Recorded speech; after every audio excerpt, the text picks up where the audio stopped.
Warahmatullahi wabarakatuh.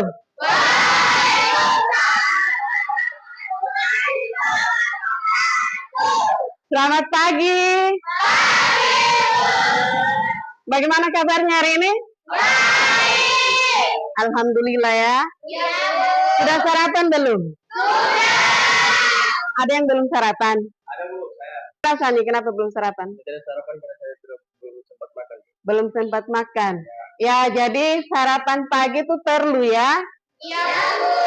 Kenapa harus kita sarapan? Biar kuat, biar konsentrasi belajar. Kan? Satu orang pimpin kelas. Jadi kita berdoa dulu sebelum kita belajar ya. Ya, Bu. Bersedia. 2. Assalamualaikum warahmatullahi wabarakatuh. Waalaikumsalam warahmatullahi wabarakatuh. 3. Berdoa dimulai. Bismillahirrahmanirrahim. Indonesia tanah airku, tanah tumpah darah, di sanalah ku berdiri.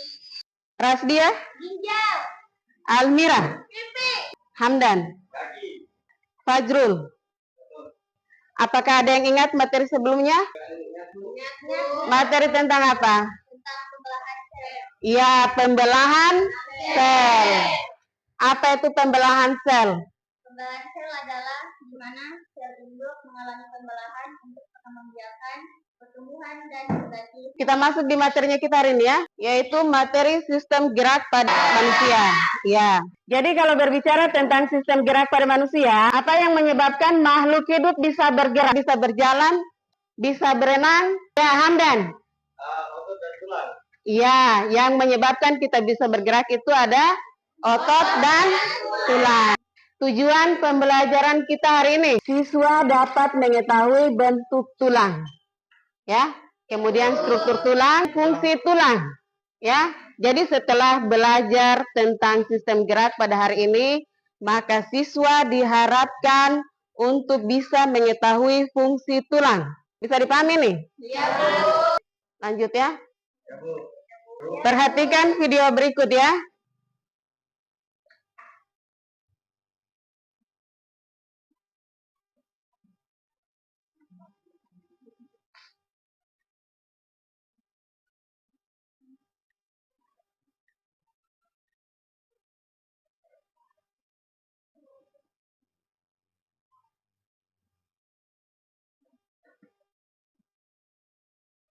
Dari tayangan video tadi, bagaimana pengelompokan rangka?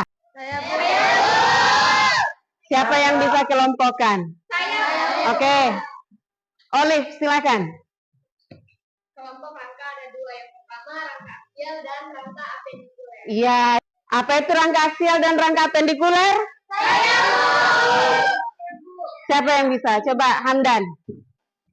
Rangka aksial atau rangka sumbu-sumbu dan rangka apendikuler, rangka pelengkap atau anggota gerak tubuh. Ya, rangka aksial adalah rangka sumbu, ya. Ya, ini rangka pada sumbu, ya. Sedangkan rangka apendikuler itu rangka anggota gerak, ya. Ya, dari ya anggota gerak atas dan anggota gerak bawah. Oke, paham sampai di sini? Masih semangat? Masih. Oke, lanjut ya. Rangka itu merupakan alat gerak pasif. Ya, sedangkan otot merupakan alat gerak aktif.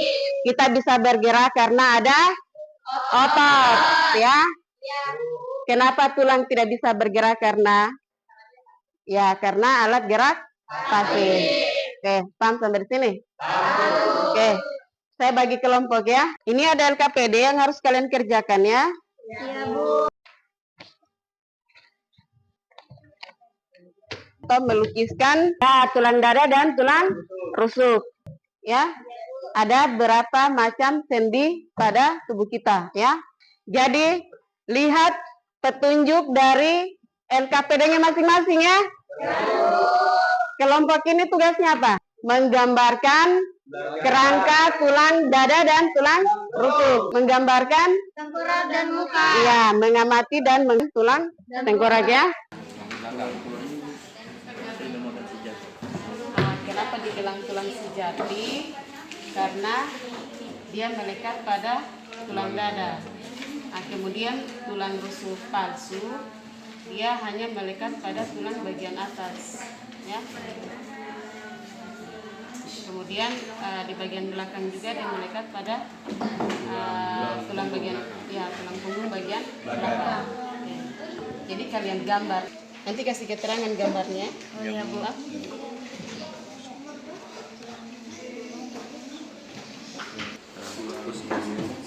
Dan juga Prof. Versus si point. Jadi bukan orangnya ini kalau ini tuh yang itu ini kalau ini. Jadi ini kan ini mana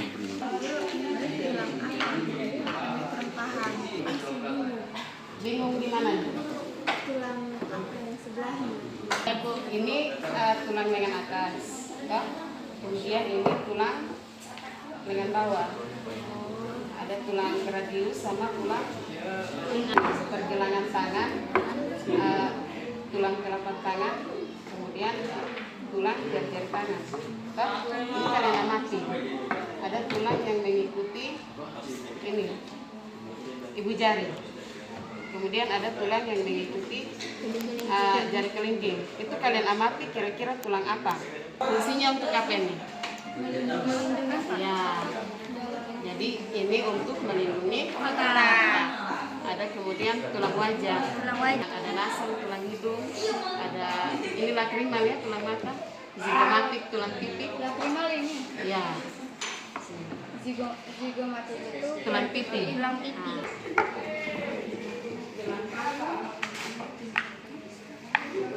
Yang sudah mati sendinya ini? Sudah Bu. Paham terkait sendi? Atau ada yang tidak dengar? Ada yang masih kurang mengerti Bu.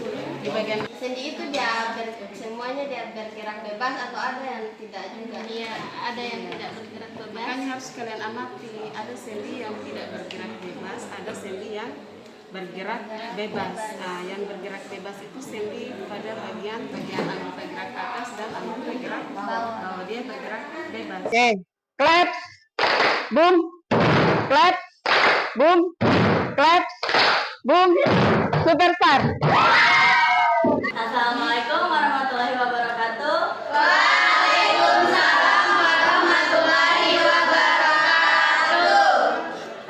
Kami dari kelompok 2, kami akan menjelaskan materi mengenai tulang dada dan tulang rusuk yang akan dibawakan dari rekan saya.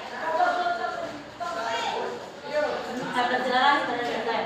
Jadi kali ini saya akan menjelaskan tentang tulang dada dan tulang rusuk. Pertama-tama saya akan menjelaskan tentang tulang dada. Nah, tulang dada berjumlah 1 buah yang terdiri dari 3 bagian. Yang pertama, monoblim.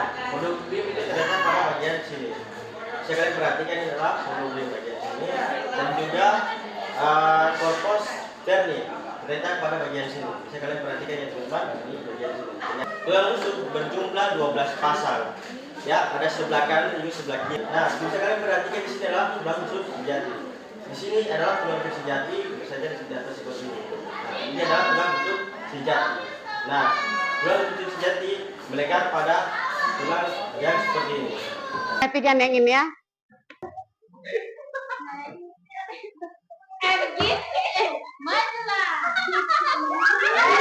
Perhatikan soal berikutnya. Berikut ini yang bukan merupakan fungsi dari sistem rangka manusia. A. Alat gerak pasif. B. Tempat melekatnya otot. C. Memberi bentuk tubuh. D. Alat gerak aktif. Yang mana jawabannya? D yang Perhatikan soal ini ya. Yang termaksud rangka kepala adalah A. Tulang paha dan tulang betis. B. Tulang tengkorak. Tulang tengkorak dan tulang wajah. Oke.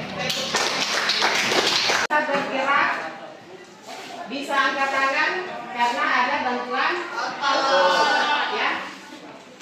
Oke. Jadi alat gerak itu ada dua, ada alat gerak pasif dan ada alat gerak aktif. Alat gerak aktif adalah otot, sedangkan alat gerak pasif adalah tulang. Tulang tidak bisa bergerak tanpa ada otot. Bisa paham ini? Siapa yang sudah menyimpulkan materi kita hari ini? Siapa? Silakan Rasdi. Adapun pembelajaran kita hari ini, kita dapat simpulkan bahwa kerangka manusia merupakan alat gerak pasif dan tulang tidak bisa bergerak tanpa adanya bantuan otot. Kerangka pada tubuh kita ini bisa berfungsi untuk menopang tubuh, memberi bentuk tubuh, dan membantu terjadinya gerak. Kita simpulkan sama-sama terkait pembelajaran kita hari ini ya. Jadi hari ini kita belajar tentang sistem gerak. Fungsi dari alat gerak apa? Fungsi rangka. Untuk memberi bentuk tubuh. Mendukung terjadinya gerakan. Tempat melekatnya untuk pertemuan kita berikutnya. Nanti kalian pelajari terkait penyakit dan kelainan sistem gerak. Kelainan dan penyakit pada tulang. Jadi kalian baca dulu materinya sehingga pembelajaran berikutnya kalian bisa paham.